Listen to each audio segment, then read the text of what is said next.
Your branding is the face of your business. Make a great impression with creative, professional designs from 99 Designs. Visit 99designs.com/smart and get a Power Pack upgrade for free. The podcast where we talk to smart people, but not necessarily done by smart people. That is an awesome question. This one goes down probably on one of my top 5. Hey, I like nutrition. I like to eat food. This is the coolest thing ever. We're going to do this forever. I wish I paid more attention in that class. You know, I'm going to be honest, I don't understand that. As a man, I don't get it. Welcome to smartpeoplepodcast.com. Welcome to Smart People Podcast, conversations that satisfy your curious mind. Chris and John here, as usual, have an awesome one for you today. And it was so much fun recording because today we are talking about the power of two people. Creative pairs, as they call them these days. Creative pairs, as in John and I, putting this podcast together, bouncing ideas off each other, using motivation, tension, all of those things to create this podcast. It was a lot of fun learning about what goes into that and why sometimes 2 is the magic number. Think about Lennon and McCartney, Wozniak and Jobs, Orville and Wilbur Wright. There's reasons why 2 people tend to do better than 1 or 3 or more. This week we interview Josh Schenk. Josh is a curator, essayist, and author. His magazine pieces include cover stories in Harper's, Time, and The Atlantic, where his essay, What Makes Us Happy, was a most read article in the history of the magazine's website. Josh is the author of the new book, Powers of Two, Finding the Essence of Innovation in Creative Pairs. John and I both actually had a chance to sit down and really soak this book up and read it well in advance. And it was just so interesting, the things he points out, how relevant they were for us, how insightful they are in the creative process. I highly recommend it. Check out the link at smartpeoplepodcast.com. Connect with us on Twitter at smartpeoplepod. Let us know what you think. And if you like it, include Josh in there. He's at Joshua Wolf Schenk. I'm sure he'd be happy to hear from you. Also, make sure you sign up for a newsletter at smartpeoplepodcast.com. There's a few links there. Have some great stuff coming up, and that is where we are going to announce it. Here it is, an interview with Josh Schenk.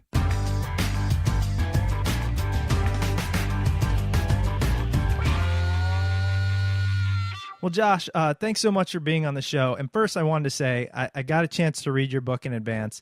You know, I read a lot of books. We interview a lot of people. Honestly, absolutely incredible. I love this topic. I love Powers of Two.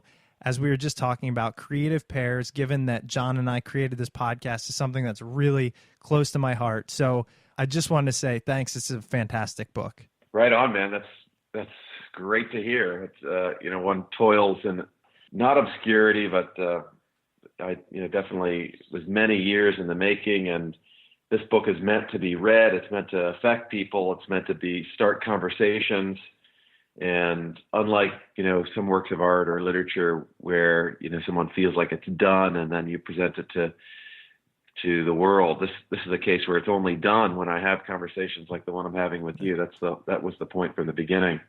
And I'm also especially glad when I hear that it feels relevant to people who are actually doing what you're doing, which is working in partnership. It is incredibly relevant. And there are things that I'm going to bring up that, I was reading it and John read it as well. And we both just mind blown sometimes on the clarity and the way you pointed things out. And also the fact that creative pairs, it's not always easy, especially in the instance of John and I, where we've known each other for so long.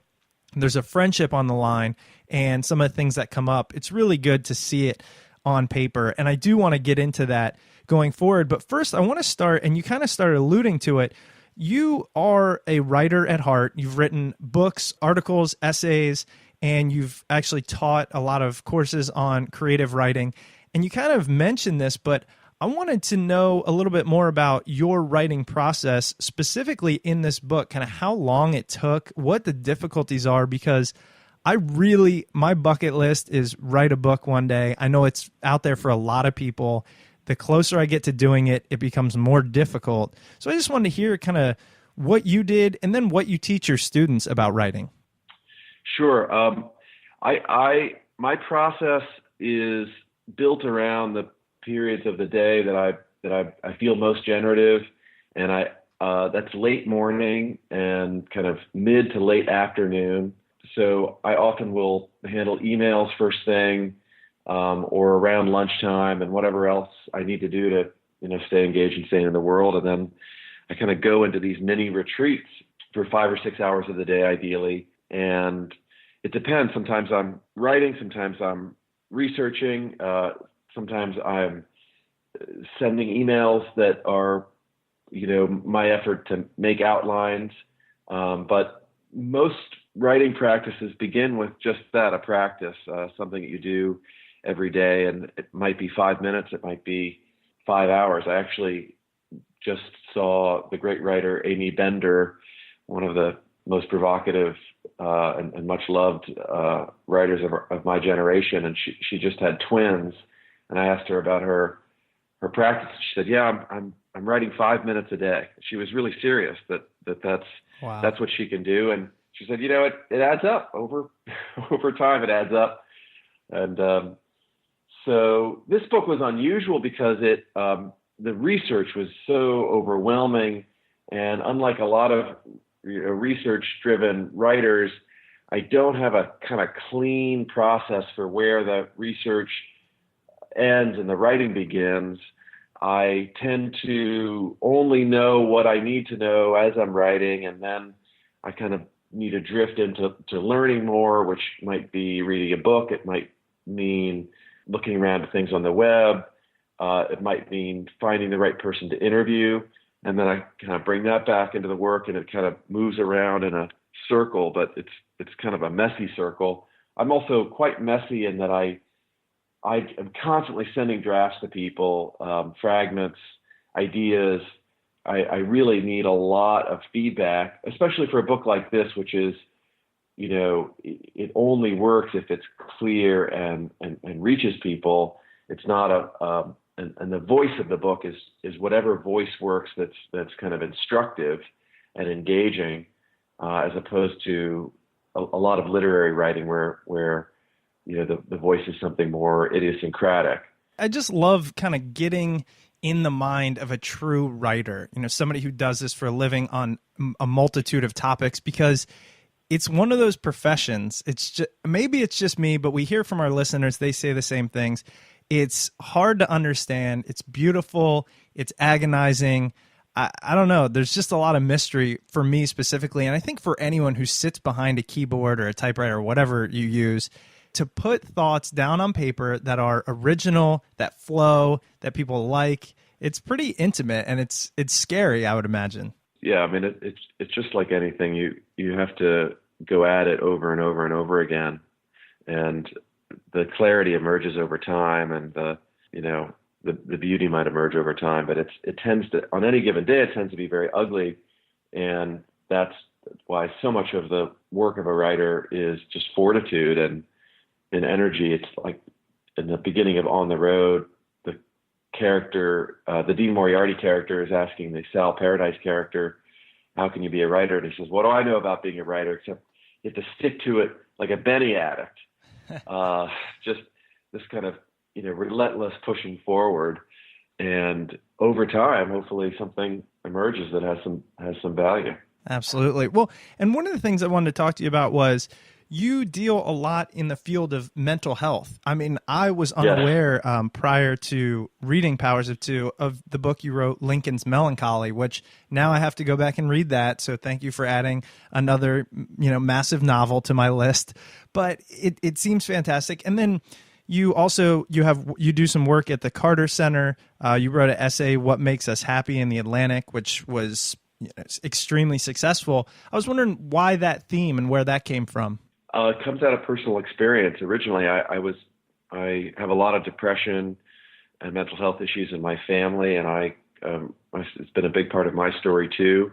And when I was a young reporter in Washington, D.C., writing about social policy and politics and all kinds of topics, I found myself wanting to write about this subject that had such a grip on me.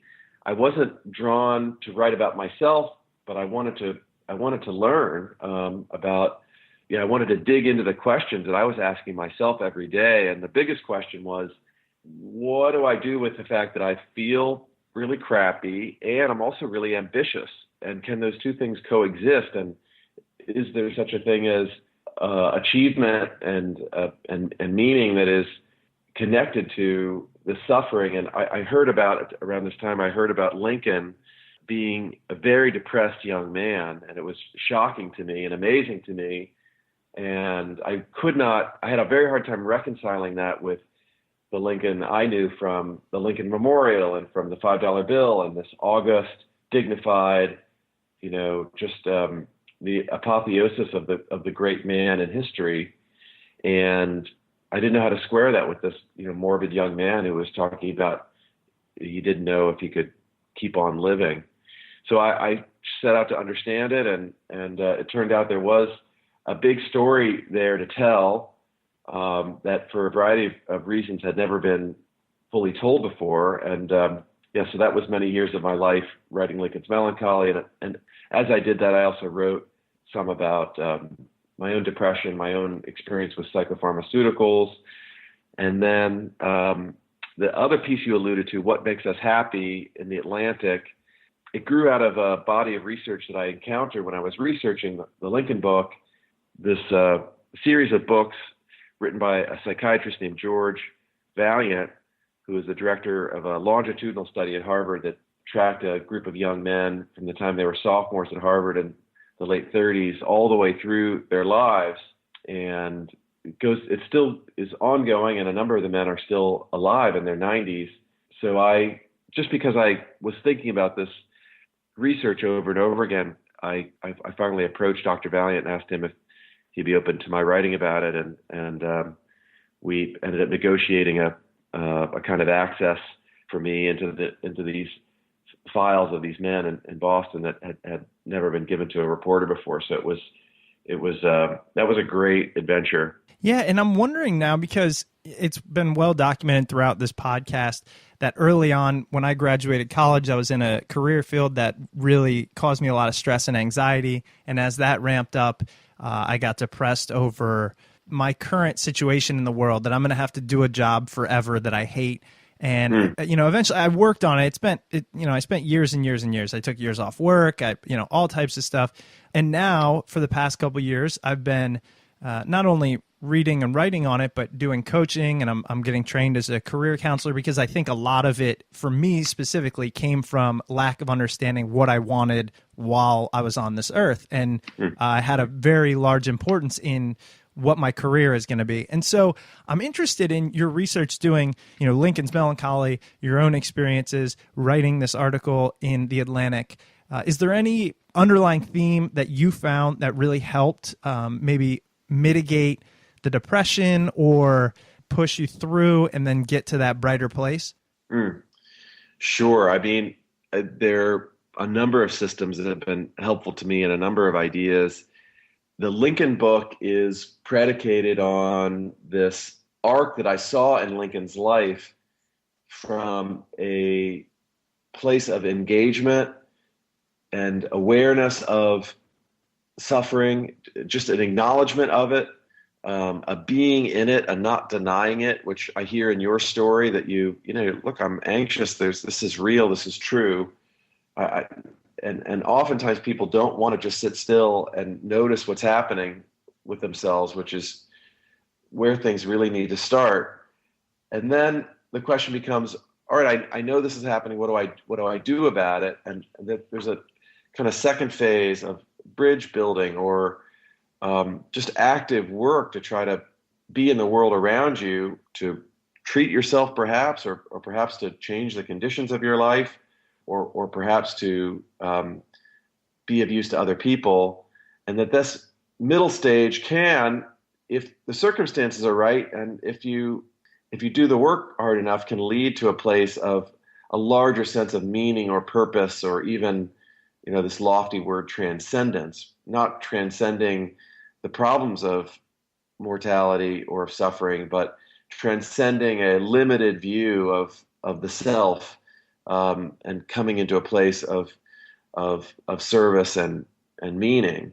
That's a kind of hero's journey arc that I saw in Lincoln's life, and I think it can apply to any given day.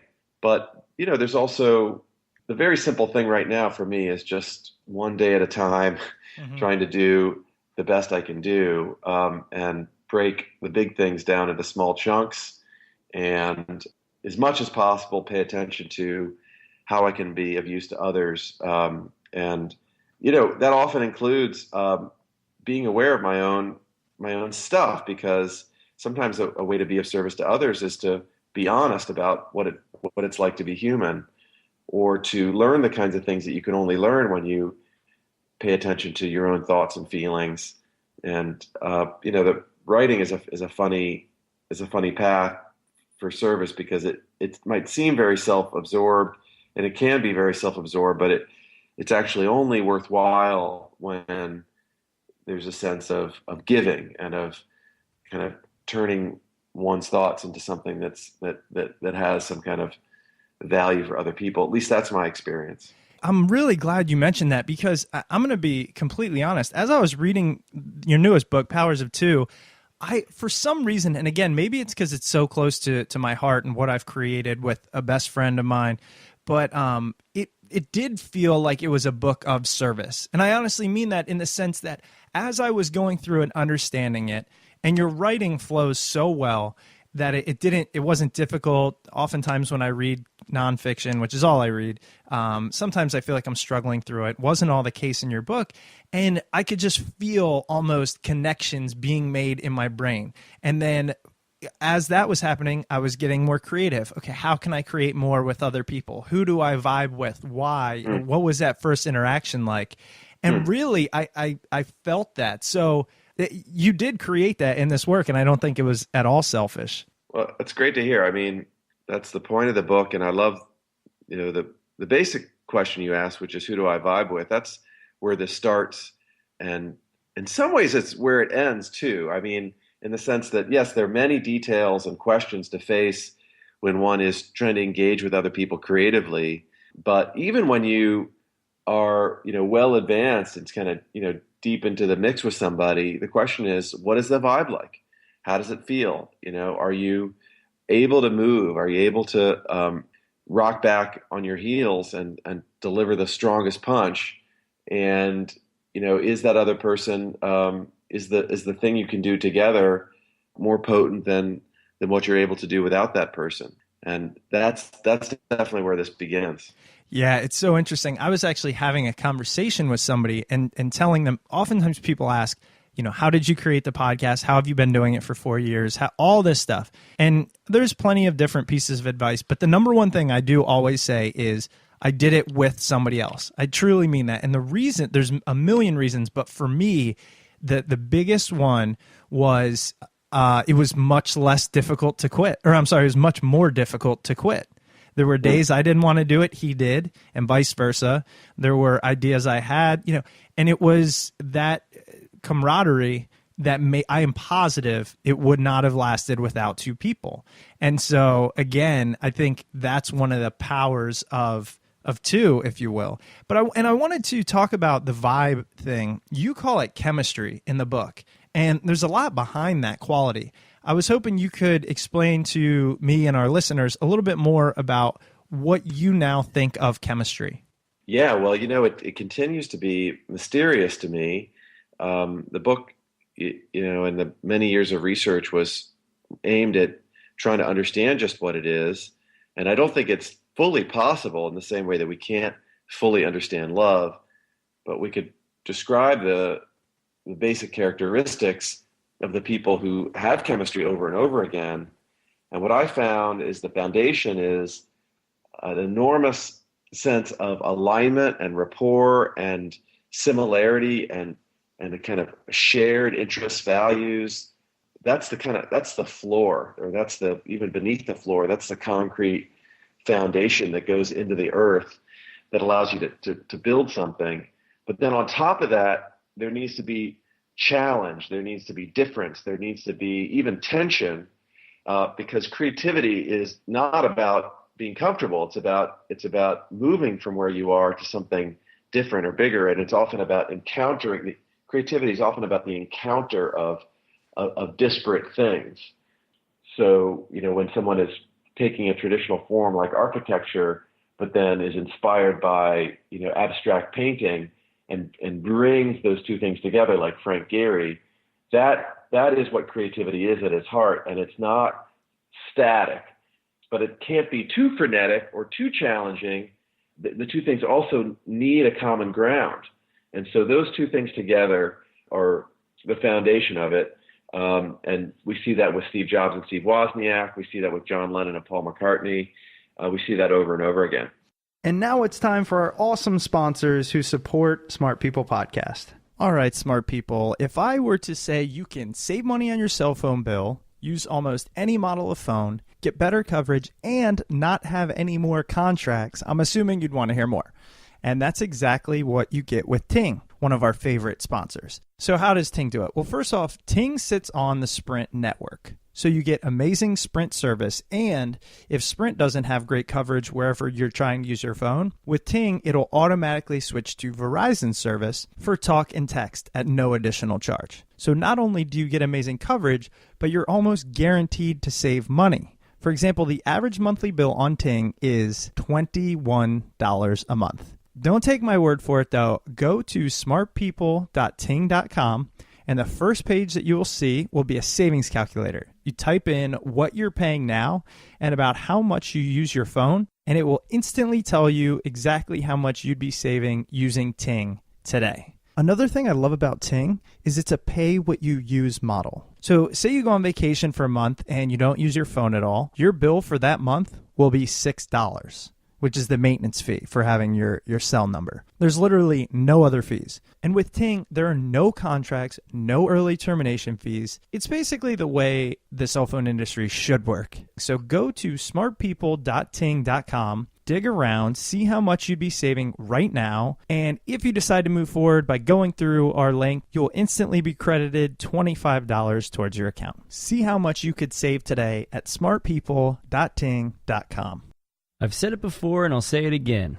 If you have a design need, whether it's for a logo, website, book cover, t-shirt, sticker, car wrap, or you name it, 99 Designs is here to help. Head over to 99designs.com/smart and start your very own design contest today. Dozens of designers will compete to deliver you the best design. You'll see professional and high-quality results and ultimately receive a design you love. We created a design contest for a Smart People Podcast laptop sticker, and it took about a week. We had a ton of awesome designs, and I was able to ship that off to a sticker maker, and now we'll use the sticker to spread the word about the podcast. We couldn't be any more thrilled. If you have any design needs, please head over to 99designs.com/smart, and you'll receive a $99 power pack of services for free. We thank you in advance for supporting 99 Designs, who supports Smart People Podcast. As a Beatles fan, I loved all the stories about John Lennon and Paul McCartney. Can you talk a little about their relationship, how they structured their songwriting credits, and how that ultimately affected their partnership? When John and Paul were teenagers, shortly after they met, they decided to co-credit everything they did. And that was the critical thing in the movement from two individuals to a kind of a joint creature. And that working with ego and finding a way to put your individual ego down and emphasize the collective is every partnership needs to do that in some way, even in a case where one person is, much more famous and much more widely represented to the public.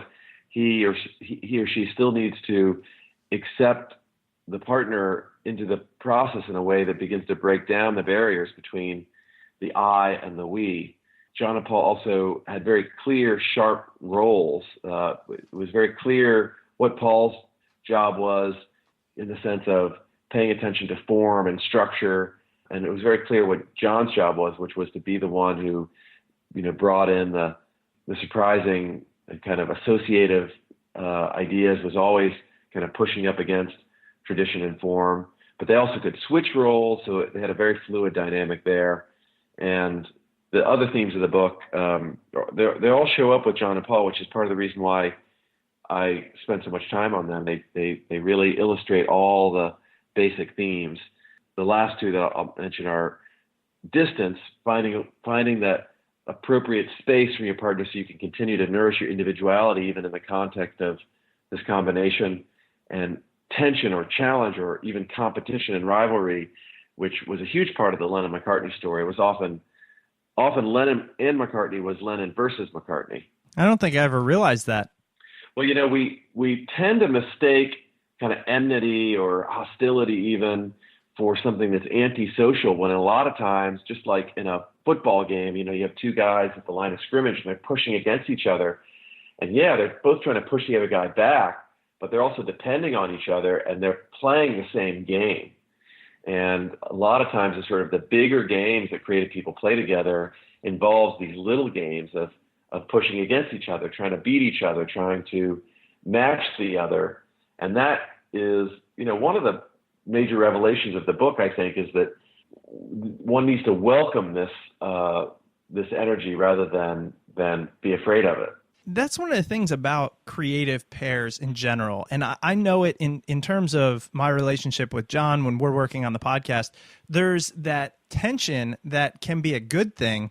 It also can be difficult. And as you talk about in the book, there's a lot of things that can happen in a creative pair that, go awry and oftentimes can lead to an ending, if you will, of that partnership that's anything but clean. What does that do to? What did you find? Yeah, it's very delicate. It's just like any kind of life form. There are lots of things that can throw it off, and the very things that give a pair its power, can also bring it harm. The image that I use in the book is the stumble, and I like the image of a stumble because you only stumble when you're going somewhere, when you're moving, and it's often the same forces that have you moving. If you're walking down the way, and it's that movement, it's that instability of that movement that makes you vulnerable to fall. And very often the very dynamics that are at the heart of what make a pair great with John Lennon and Paul McCartney, it was this kind of fierce sense of, yeah, I'm part of this thing that's bigger than me, but I'm also going to advocate for what's mine and what I believe.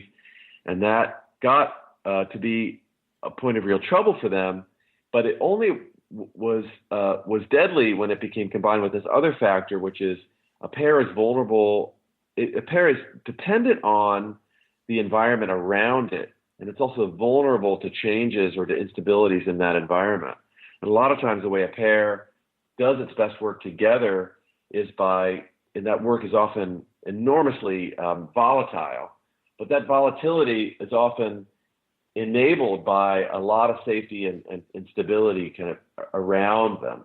So you often will see a great creative pair like Lennon and McCartney who have a terrific manager, have a terrific producer, which they did in both those cases, except when Brian Epstein, their manager, died in 1967, it really opened up a vacuum around them, and there were a whole series of changes in their environment that unfolded. And I think that that's the critical story in their most difficult times. And yet at the same time, I don't think it's true to really call it a breakup or a final split, because they needed time apart, but I don't think either one of them felt that he was done with the other guy. Mm-hmm. And had John Lennon lived, it seems quite likely that there would have been a reunion.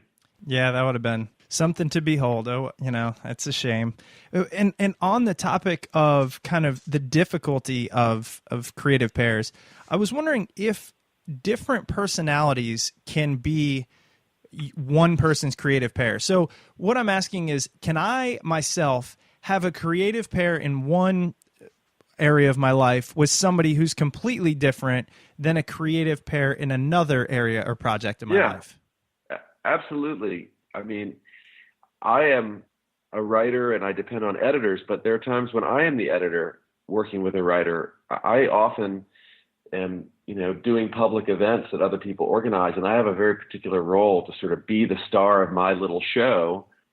But there are other times when I'm the curator and I'm thinking about the arc of the whole day, and I'm making sure that the people who are the star of the show have what they need, and I'm thinking about the interaction between them and the audience, and often all the logistics. And at any given point, the important thing is, are you occupying this kind of dialogical exchange that makes creativity happen between being original and being traditional, between form and structure and really vibrant content, between a big dream and a really powerful execution. All these are different ways of talking about the dynamics that go into the heart of creativity. And you might occupy a variety of positions. So long as you're in that engagement, I think you're in the heart of the work. Again, I read something, I can't remember if it was in your book or if it was somewhere else while I was kind of researching it, where the mention came of a creative pair is so useful in the same sense that oftentimes when we're thinking and we're internalizing things, we're really having a conversation with ourselves. So it ends up kind of being like a pair in a sense. And I found that very interesting. Well, people will try to analyze their own thoughts from different perspectives, and it's a way of seeking input from somewhere else. It's just, in that case, not another person. The idea of conversation, which you can see physically, viscerally between two people, if you imagine John Lennon and Paul McCartney talking, that does become a way to help us imagine or illustrate or model what happens in the head. So that is really the big idea of this book, is not just about actual physical pairs of two people, but about this larger idea of creativity being about exchange. And yeah, it often is in your head, and often the conversation in your head has been shaped and affected by the conversations you've had with other people, teachers, mentors, early influences, and then the conversation in your head can yield something which goes out to another person, and that continues that external conversation. And the movement between the external and the internal is so much of what creativity is about. And that's why we really need to let go of the myth that solitude is in opposition with collaboration. In fact, solitude as a creative experience often depends on an appropriate amount of social connection around one's work. And collaboration really only does well when people have sufficient amounts of a sense of themselves and an actual time and space, whatever that looks like for them, to articulate themselves. The worst thing you can do for a lot of people is say, all right, you go into that room and there are going to be a bunch of chattering heads around you, and you never get out until you do your work. Very often it's you got to go into the room and mix it up and kind of get a sense of what you all are doing there. But then you often need to go off on your own to do some piece of it, to tinker with it, to think about it.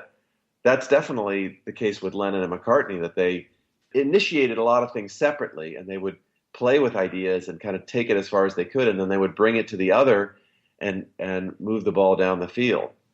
Absolutely. And that's a theme in your book, with, solitude being important, but not the only way to create or be a genius in something or really truly create something. I see it all the time when I'm coaching people in the hour-long session we might have. They might not grasp it, or it might unlock something, but they're not sure. And then a week or two later, we'll be talking, and you just hear how the light bulb clicked at some moment throughout that week. And it's very similar. You have these conversations, you work in these partnerships, there's these dynamics and tensions, you go home and internalize them, and then boom, that's when the idea comes. Yeah, I like that image a lot. And it's interesting, as a teacher, you need to be direct and energetic and caring and even forceful at times, but you also have to be really humble. You offer what you can, and then you see, can the student do it? It's the same with an editor. An editor can't write the book for an author. He can ask the right questions. He can, have a supportive attitude or a challenging attitude. He can do a lot of things, but the writer has to do the job that only the writer can do. So a lot of what you get from studying collaboration is a real sense of the necessity of individual engagement. And one of the powerful things about a pair, as opposed to even a group as small as three, is that everybody's got to show up if a pair is going to have any vitality. You might have three people in a room and it really seems like something great is happening, and one of them is totally phoning it in. Whereas in a pair, if one person is phoning it in, it becomes immediately apparent, and the pair ceases to function as anything creative. I can completely understand that. And now, one of the things, and I know we're wrapping up here, I really wanted to cover, because for my own knowledge, but also for everybody listening, we understand now that creative pairs work. There's a number of examples in your book, and being part of a creative pair seems incredible, but I want to be able to help people find the other half of their pair. What advice do you have for people on how to find their pair and where to go? I know you talk about a magnet place. What's the biggest thing for you? I love the question, but I want to ask you to make it a little more specific, or Sure. you could even give me a couple of scenarios, because it does, you need to address people where they are. So where Sure. would you like me to give me a scenario? Absolutely. No, it's perfect. And I'll use my scenario. I'm always creating. I love creating, and I truly rely on other people. I have a tough time doing things on my own for a number of reasons. But if you're in that stage of creativity, whether you have an idea, you've started an idea, but you know you need other people for the reasons we've just outlined, and just you internally know that, how do you begin thinking, where can I find help? Where are people that might align with my values? Who and where can I go that's going to really bring out the best in me? Okay, well, I have a couple thoughts. Number one, overwhelming commonality in meeting stories between great creative pairs is they're introduced. So if you know that you want to write a book, and you're looking for, let's say you're looking for a freelance editor, someone that you can bounce drafts off of to develop a book idea to the point where you can take it to a professional agent. So maybe you don't know an editor, but you know writers that you admire, or someone who works at a newspaper and might be might have some suggestions. So following the links of social exchange sort of down the line, and it turns out that there's this idea of 6 degrees of separation, which most people know through 6 Degrees of Kevin Bacon. It actually is true, and there have been studies that demonstrate how few links separate us from the whole world. So virtually all of Facebook, last time they did this study, I think it was somewhere between 4 and 5 degrees. It was 4 and change degrees that separated any given Facebook user from any other Facebook user. So the question is, all right, who do I know who I could talk to who might compliment me? Oh, I don't know, but I know someone who might know, and follow that out. And the other thing is just really basic, but it was suggested to me by what you said, is that you should get clear about roles. I think that's implicit in actually the first answer I gave you. And I imagine, a writer and an editor. Or for me right now, I'm very aware that I have a certain ability to perform, to think of big ideas, and I love thinking about story, and I have a big imagination, but I'm often weaker on executing, on organizing lists, on taking care of the details that are totally necessary for any big idea to be enacted. And so I'm really looking in my life for people who are naturally organized, who are naturally drawn to systems, and I'm aware that there will be some kind of gap between the way I think and the way that other person thinks, and I'm really welcoming that into my life, because I need a lot of help. And these big relationships, the epic ones, all involve an element of chance, but you can prepare yourself for that chance. They say luck is the residue of design, and you can prepare yourself to be lucky by asking the right questions. And I think that great things can materialize if we get in that headspace. Yeah, and I really appreciate that. Everything you were talking about resonates. I look at the way John and I created the podcast and how it couldn't have been done without either person in the pair, because I don't have the technical capabilities, and I don't know if John would have executed on it. So it was just so, and I think that happens so often. I really appreciate it. I love the book, Powers of Two, Finding the Essence of Innovation in Creative Pairs. I wanted to see if you could tell our listeners where they can find you, places to go, your writing, anything that you want to let them know about. My website is shenk.net. It's SHENK.net. I'd love to hear from folks. There's links to places to buy the book and all the other press I've done and reviews and so forth, and whatever else of my writing can be either bought in book form or read online.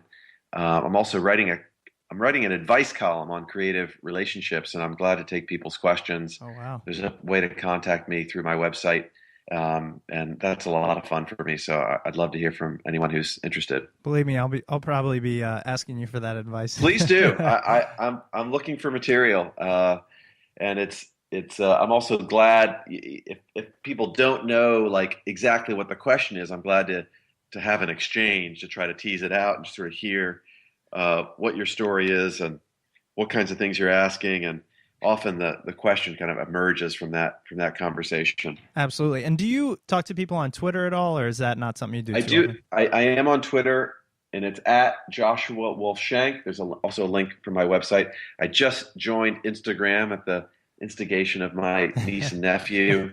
And what else? Facebook. If you just search my name, you'll find Sure. it. And there is a Powers of Two page where we're posting a lot of original content, and eventually going to move that into a regular blog. But for now, it's living on Facebook. Sure. No, and that's great and we'll put a link to all that stuff at the post we write on smartpeoplepodcast.com, because oftentimes people tweet and they'll, put your handle in there just to once they hear you on the show. So I figured that's a good way. Well, Josh, I really appreciate your time. I know you're busy. It was great talking to you, and I look forward to talking with you more in the future. Same here, and yeah, please stay in touch. Absolutely. All right. Have a good day. Same to you. All righty. Bye-bye. Thanks for sticking around. I hope you guys enjoyed that conversation with Josh Shenk. His book, Powers of Two, Finding the Essence of Innovation in Creative Pairs, can be found on Amazon and at your local bookstore. You can read more of what Josh puts out into the world at shenk.net, or if you want to contact him on Twitter, it's at Joshua Wolf Shenk. Don't forget, you can contact us on Twitter as well, at SmartPeoplePod, or if you want to send us a good old-fashioned email, you can send it to smartpeoplepodcast@gmail.com.